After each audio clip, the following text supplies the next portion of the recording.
அன்பே உன்னை நேசிக்கிறேன். சிறுகதை. வாசிப்பது தேவிசங்கரி. அம்மாவின் வார்த்தைகள் சம்மட்டியாய் நெஞ்சில் இறங்கியது. இதோ பார் சங்கீதா, இந்த காதல் கத்திரிக்காய் எல்லாம் நம்ம குடும்பத்துக்கு ஒத்து வராது சொல்லிப்புட்டேன். என்கிட்ட சொன்ன மாதிரி உன் அப்பா கிட்ட சொல்லிடாதே. அவ்வளவுதான், மனுஷ சாமியாட்டம் ஆடிடுவாய் என்றாள் வைதேகி. கண்ணில் நீர் சுரந்தது.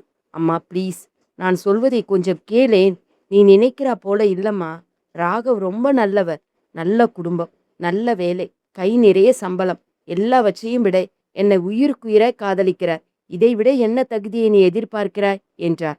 வைதேகி மகளை முறைத்தாள். உனக்கு என்ன திமிர்டி? பெற்று வளர்த்த எங்களுக்கு தெரியும் உன்னை யாரிடம் ஒப்படைக்க வேண்டும் என்று. கோபத்துடன் உள்ளே சென்று விட்டாள் வைதேகி. கணவன் வந்தவுடன் முதலில் இவளுக்கு நல்ல வரனாக பார்த்து ஒருத்தன் கையில் புடிச்சு கொடுத்துட வேண்டியதுதான் என்று எண்ணினார். கடல் காற்று நெஞ்சின் பாரத்தை சற்றே குறைத்தது.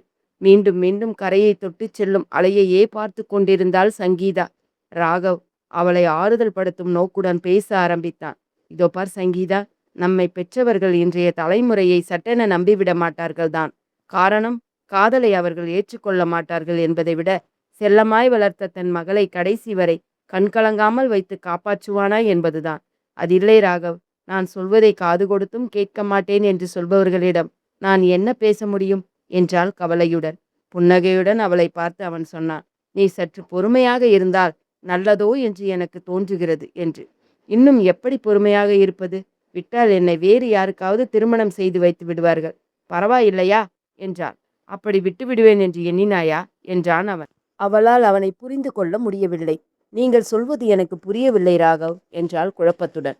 நம் திருமணம் பெற்றவர்கள் சம்மதத்துடன் நடக்கும். அதற்கு நான் பொறுப்பு என்றான் அவன் ஆச்சரியத்துடன். எப்படி என்றவளிடம், அதெல்லாம் கேட்காதே சங்கீதா. எனக்கு நீ எந்த அளவுக்கு முக்கியமோ அந்த அளவுக்கு உன்னை பெற்றவர்களும் எனக்கு முக்கியம். அவர்கள் சம்மதம் இல்லாமல் நிச்சயம் நம் திருமணம் நடக்காது. போதுமா என்றான் கலங்கிய கண்களுடன். சரி என்றவளிடம், இதற்காகவா கலங்குகிறாய் என்றான் அவன். இல்லை, பயம், அதுதான் என்றவளிடம். இதோ பார் சங்கீதா, நம் காதலில் உண்மையும் நேர்மையும் இருக்கிறது. நிச்சயம் அது நம்மை சேர்த்து வைக்கும். என்னை நம்பு என்றான். இன்றிலிருந்து நாம் இருவரும் சந்திக்கக்கூடாது.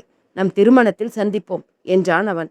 அவன் சொல்வது அவளுக்கு புரியவில்லை என்றாலும் அவன் ஏதோ செய்யப் போகிறான் என்பது மட்டும் புரிந்தது. சட்டென எழுந்தவள், உங்களை விட நம் காதலை நம்புகிறேன். அதனால் உங்களுக்காக காத்து கொண்டிருப்பேன் என்று கூறி வேகமாய் நடந்து சென்றாள். போகும் அவளையே கண் கொட்டாமல் பார்த்து கொண்டிருந்தான் ராகவ். என்னங்க, தரகர் கோதண்டம் வந்துட்டு போனார் என்றாள் வைதேகி கணவனிடம். என்னவாம் என்றவரிடம், எல்லாம் நல்ல விஷயம் தாங்க. பையன் இன்ஜினியர் உத்தியோகம், கை நிறைய சம்பளம், நல்ல குடும்பம், எல்லா பொருத்தமும் பொருந்தி வருதுன்னு சொல்றார்.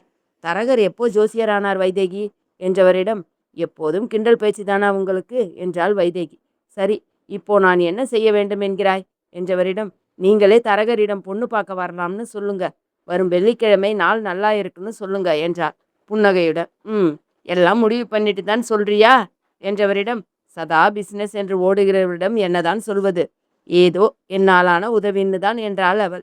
சங்கீதாவிடம் சொல்லிவிட்டாயா என்றவரிடம். எதற்கு? பெற்றவர்கள் நாம் செய்வது அவளுடைய நல்லதுக்குத்தான், அவளுக்கு தெரியாதா என்ன என்றாள் வைதேகி. வாழப்போவது அவள்தானே வைதேகி என்றவரிடம்.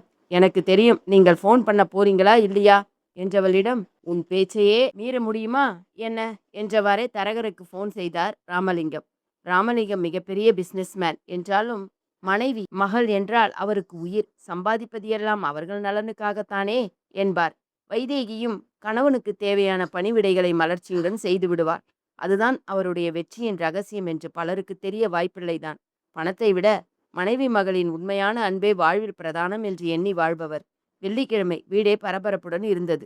சங்கீதா மட்டும் சோகமாய் இருந்தாள். என்னடி, இன்னுமா குளித்து ரெடியாகவில்லை என்றாள் வைதேகி.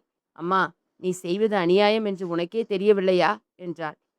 எல்லாம் எனக்கு தெரியும்டி, நீ ஒன்றும் எனக்கு புத்தி சொல்ல வேண்டாம் என்றாள். சங்கீதாவால் பொறுமையாக இருக்க முடியவில்லை.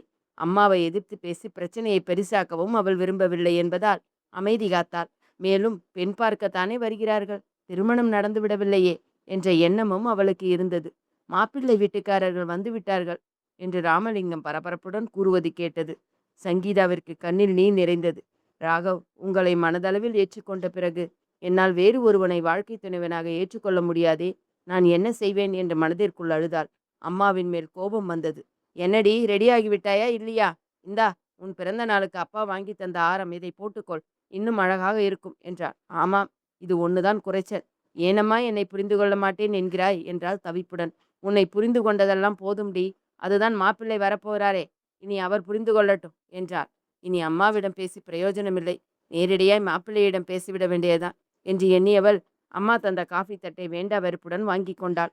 யாரையும் அவள் நிமிர்ந்தும் பார்த்தாளில்லை. இதோ பாரு சங்கீதா, மாப்பிள்ளையை நன்றாக பார்த்து கொள்ளம்மா. ஏனென்றால் வாழப்போவது நீதானே என்றாள் வைதேகி. அம்மாவை முறைத்தவளாய் வேண்டா வெறுப்புடன் மாப்பிள்ளையை நிமிர்ந்து பார்த்தவள் திகைத்து போனாள். அங்கே மாப்பிள்ளையே அமர்ந்திருந்தவன் ராகவ்தான்.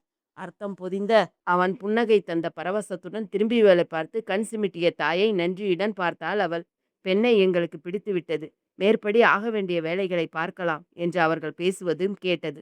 உள்ளே சங்கீதா தன் தாயிடம், அம்மா, எப்படிம்மா இதெல்லாம் என்று வியப்புடன் கேட்டாள். மகளை முறைத்த வைதேகியோ, ஆமாம்டி, இப்ப பேசு என்றவள், எல்லாம் மாப்பிள்ளை தாண்டி காரணம். அவர்தான் சரகருடன் நேரடியாக வந்து, நான் உங்க மகளை விரும்புகிறேன். இது என்னுடைய ஆபீஸ் அட்ரஸ், வீட்டு முகவரி இது, என் குடும்பம் பற்றிய விவரங்கள், பெற்றவர்களின் சம்மதத்துடன் உங்கள் மகளை மணக்க விரும்புகிறேன். உங்களுக்கு திருப்தி என்றால் தரகர் மூலம் சொல்லி அனுப்புங்கள் என்றார். இதுபோல் மாப்பிள்ளை அமைவது மிகவும் கடினம் என்று விசாரித்து தெரிந்து கொண்டோம். உன்னிடம் சொல்லாததற்கு காரணம் இருந்தது. காதல் என்றால் நிச்சயம் பெற்றவர்கள் எதிர்ப்பு இருக்கும் என்று நினைத்துத்தானே நீ எங்களிடம் மறைத்தாய். ஆனால் மாப்பிள்ளை பொறுமையுடன் எப்படி எங்கள் சம்மதம் பெற முயற்சித்தார். உன்னை விட அவரை நினைத்து எங்களுக்கு பெருமையாக இருக்கிறதடி. இப்போதாவது புரிந்து கொள். பெற்றவர்கள் காதல் என்றவுடன் தயங்குவதற்கு காரணம், இவன் நம் மகளை கடைசி வரை கண்கலங்காமல் வைத்து காப்பாற்றுவானா மாட்டானா என்ற பயம் தாண்டி என்றாள். வெரி வெரி சாரிம்மா என்றபடி தன் தாயை அணைத்து கொண்டாள் சங்கீதா. ராகவ் தன் நேசத்தை எவ்வளவு நாசுக்காய் தன் அணுகுமுறையில் காட்டியிருக்கிறான் என்று வியந்து நின்றாள் அவள். நன்றி.